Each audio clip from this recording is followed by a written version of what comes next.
സോഡയുണ്ട്, വെള്ളമുണ്ട്, ഏതാ വേണ്ടെന്ന് വെച്ചാ ഒഴിച്ചോളൂ. അപ്പൊ NTR ഒഴിക്കുന്നില്ലേ? മദ്യം ആരോഗ്യത്തിന് ഹാനികരമാണെന്ന് കുപ്പിയുമ്പോ തന്നെ എഴുതി വെച്ചിരിക്കല്ലേ, പിന്നെ എങ്ങനെ മനസമാധാനത്തോടെ കുടിക്കും? അങ്ങനെയൊക്കെ വിചാരിച്ചാ കഴിക്കാൻ പറ്റുമോ എന്റെ NTR? ആ അത് ശരിയാ. ഞാൻ കുടിക്കില്ലെങ്കിലും മറ്റുള്ളവർക്ക് ഒഴിച്ചു കൊടുക്കാൻ എനിക്ക് ഭയങ്കര ഇഷ്ടാ.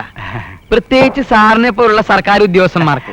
വെള്ളമടിച്ച് നേരത്തെ തട്ടിപ്പോയ അവകാശികൾക്ക് ജോലി കിട്ടുമല്ലോ. NTR ഞാൻ സാറിന്റെ കാര്യം പറഞ്ഞതല്ല.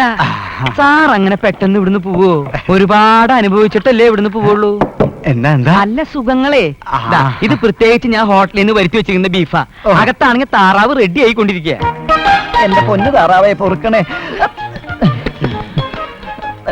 പഴയ തൊഴിൽ മറന്നിട്ടില്ലല്ലേ? ഏത്? ക്ഷൗരം. കത്തിവെച്ച് എനിക്ക് വലിയ പരിചയമില്ല, അതുകൊണ്ടാ. അപ്പൊ നീ ഞങ്ങളെ സ്ഥിരം വച്ചോണ്ടിരിക്കുന്നോ? വാചോടിക്കാൻ മുറിക്കണം ഇങ്ങോട്ട്.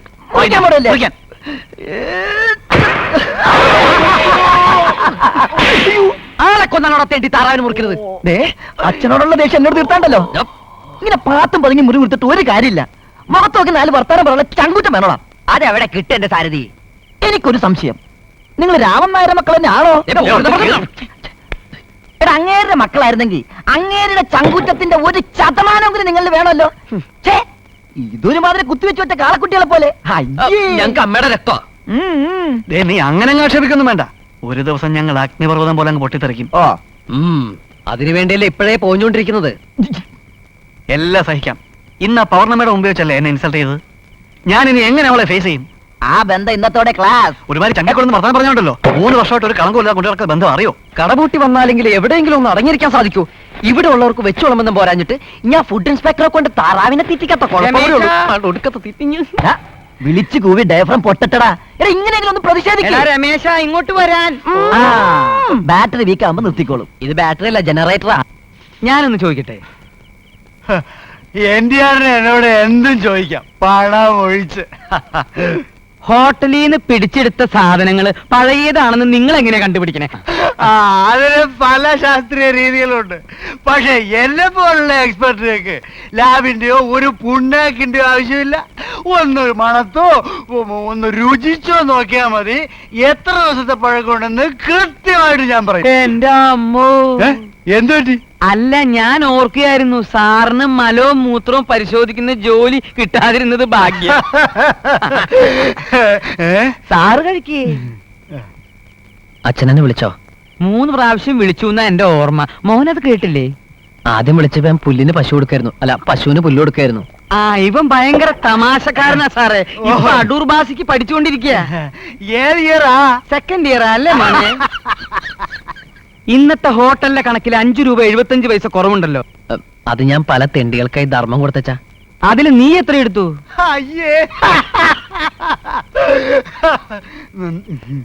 ബീഫ് ഇനി ഇല്ലേ? ഇഷ്ടം പോലെ ഉണ്ടല്ലോ, ഇനിയും തരാം.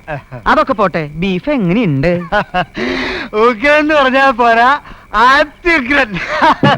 ഹോട്ടലിലെ സാധനങ്ങൾ ഉണ്ടെങ്കിൽ അത് ഇവനെടുത്ത് ഓടെ കളയും. ആളുകൾക്ക് കൊടുത്ത ഫുഡ് ഇൻസ്പെക്ടർ പിടിക്കും. വിദഗ്ധനായ ഒരു ഫുഡ് ഇൻസ്പെക്ടറാടാ പറയണത്. 2 ആഴ്ച പഴക്കമുള്ള ബീഫ് ഉഗ്രനാണ്, അത്യുഗ്രനാണെന്ന്. ഇറച്ചി പഴകും തോറും രുചി കൂടുമെന്ന് ഇപ്പൊ നിനക്ക് മനസ്സിലായ? എന്റെ പൊന്നുമോൻ പോയിട്ട് ഒരു പ്ലേറ്റ് ബീഫും കൂടി എടുത്തിട്ട് വാ. എനിക്ക് വേണ്ട.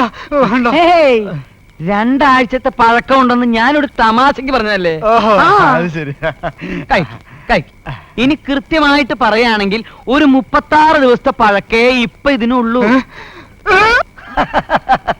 ഇനി ആ ഫുഡ് ഇൻസ്പെക്ടർ ആയുസിലിങ്ങനെ ശല്യം ഉണ്ടാക്കൂല. അയാളെ ഒതുക്കാനും ഞാനല്ലേ തല്ലുണ്ടത്. മുതലാളിയുടെ സ്വഭാവം ഈ ജന്മം നേരാവുന്ന സ്വപ്നം കാണണ്ട. ജാത്യാലുള്ളൂ തൂത്താ പോവോ? തൂത്താ പോകത്തില്ല. അടുക്കള മുഴുവൻ കഴിയിട്ട് വരുവാ ഞാനിപ്പോ. നീ എല്ലാം കൂടെ ചേർന്ന് കുളമാക്കിയില്ലേ? അല്ല, ഞാനൊന്ന് ചോദിക്കട്ടെ, അടുക്കള ജോലിക്കെങ്കിലും ഒരാളെ നിർത്തിക്കൂടെ? ഈ വീട്ടിലല്ലാതെ വേറെ ഏതെങ്കിലും വീട്ടിലുണ്ടോ ഇതുപോലത്തെ ഒരു വൃത്തിയായിട്ട് ഏർപ്പാട്? ജോലിക്കാരെ നിർത്താന്ന് വെച്ചാ അച്ഛന് മക്കളെ ഭയങ്കര വിശ്വാസമാണ്. ഒരു സൂചി കയറ്റാൻ ഇടം കൊടുത്താ അതിൽ കൂടി തൂമ്പാ കയറ്റുന്ന പാർട്ടീസാണ് രണ്ടും. അതിന് പെണ്ണുങ്ങളെ വെക്കണം ആര് പറഞ്ഞു? ആണുങ്ങളെ കിട്ടുമല്ലോ. അല്ലെങ്കിൽ ഹോട്ടലിൽ നിന്ന് ആഹാരം എടുത്താൽ എന്താ? അതിനെന്താ മക്കളെ, ഹോട്ടലിൽ നിന്ന് എടുക്കാൻ വിഷമൊന്നുമില്ലല്ലോ. നിങ്ങളിവിടെ ഉണ്ണാണ്ടാവില്ലേ? മുണ്ട് മുറുക്കിയെടുത്ത് 24 മണിക്കൂറും അധ്വാനിച്ചിട്ട നാരകത്തറയിൽ ദാമോദരൻ നായർ മകൻ ഈ രാമൻ നായർ ഇന്നത്തെ NTR ആയത്. എന്റെ ബുദ്ധിയും അധ്വാനവും കൊണ്ട് ഞാൻ ഉണ്ടാക്കിയ സമ്പാദ്യം ശരീരമനങ്ങാതെ വെറുതെ ഇരുന്ന് തിന്നു മുടിക്കാമെന്ന് ഒരു പട്ടികളും ഊഹിക്കണ്ട. തന്തയ്ക്ക് എച്ചിലെടുക്കാമെങ്കിൽ മക്കൾക്ക് അടുക്കള ജോലിയും ചെയ്യാം. സൂചി പോകുന്ന വഴിയേ നൂല് പോവാൻ പാടുള്ളൂ. കണ്ട കേട്ടാ, ഞാൻ പറഞ്ഞപ്പോ നിങ്ങൾ വിശ്വസിച്ചില്ലല്ല. ഞാൻ വെറും ഒരു ഡ്രൈവർ ആയിപ്പോയില്ലേ. വിവരവും വിദ്യാഭ്യാസം ഉള്ളവർ പറഞ്ഞത് മനസ്സിലാക്കണം. മനസ്സിലായ? ഈ സൂചിയുടെ കാര്യം ഞാൻ ദിവസവും പറഞ്ഞു കൊടുക്കണ്ട് മുതലാളി. ഒറ്റ കീറുന്നുണ്ടല്ലോ. തന്തയ്ക്കെതിരെ യൂണിയൻ ഉണ്ടാക്കാൻ ലൈറ്റ് എന്തിനാ?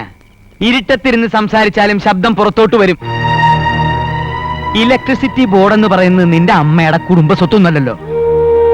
10 മണിക്ക് മുമ്പ് ലൈറ്റ് ഓഫ് ചെയ്ത് കിടക്കണമെന്ന് പറഞ്ഞ കേക്കില്ല കഴിവേറികള്. എന്തത് വായില് നാവണ്ടോന്ന് നോക്കിയതാ. ഇത്രയൊക്കെ കേട്ടിട്ട് ഒരു അക്ഷരം മിണ്ടണമല്ല. നീ മിണ്ടരുത്. ഞങ്ങളുടെ കൂടെ നിന്നിട്ട് ഒരുമാതിരി മറ്റപ്പണി. ഇത് പച്ചരിയുടെ പ്രശ്നമാണ് മോനെ. എന്താ ഒരു ശബ്ദം കേൾക്കുന്നത്? അത് അടുക്കളയിൽ മുതലാളി കയറിയിട്ടുണ്ടാവും. അത് വല്ല പട്ടി മറ്റേ കയറി. അതന്നെ പറഞ്ഞത്. വേണ്ട, ഞങ്ങളുടെ തന്തയുടെ കളിക്കാൻ ചെന്ന് നോക്കാം, അല്ലെങ്കിൽ അത് മതി.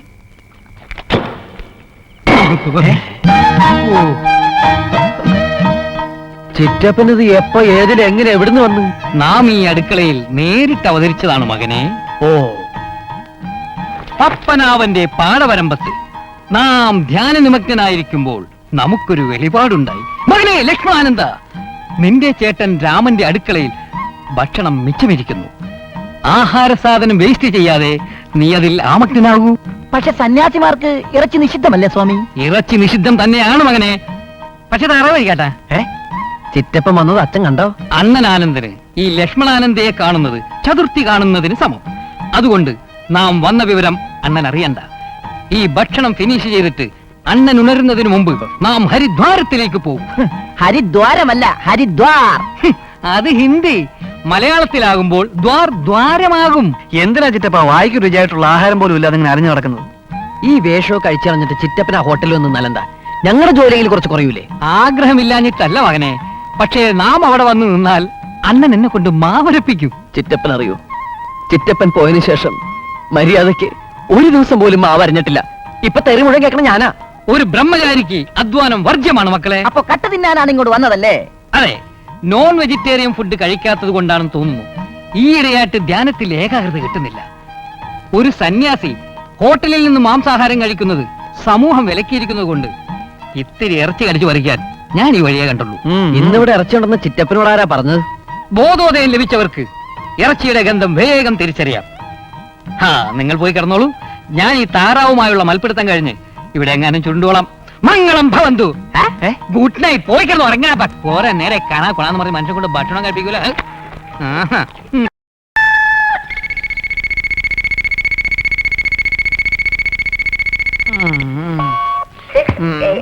വിഘ്നേശ്വര,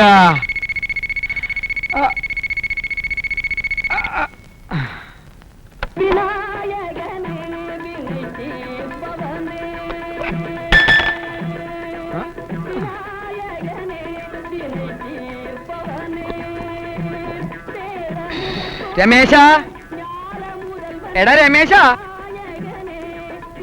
എന്താ നീയാ? നിന്റെ പേര് അവന് കൊടുത്തിട്ട് അവന്റെ പേര് നീ എടുത്തത് ഞാൻ അറിഞ്ഞില്ലല്ലോ. ഞാൻ രമേശിനെ വിളിച്ച്. അവൻ തൊഴുത്തി ചാണോമാരിയാ. അത് നിന്റെ ജോലിയല്ലേ? ഇന്ന് മുതൽ അവന്റെ ജോലി ഞാനും എന്റെ ജോലി അവനും ചെയ്യാൻ തീരുമാനിച്ചു. ഒരു ചേഞ്ചിന്. കടിഞ്ചായ എങ്ങോട്ടാ? ഞാനിട്ടതാ. മുഖസ്തുതി പറയാനെന്ന് വിചാരിക്കരുത്. വായിൽ വെക്കാൻ കൊള്ളില്ല.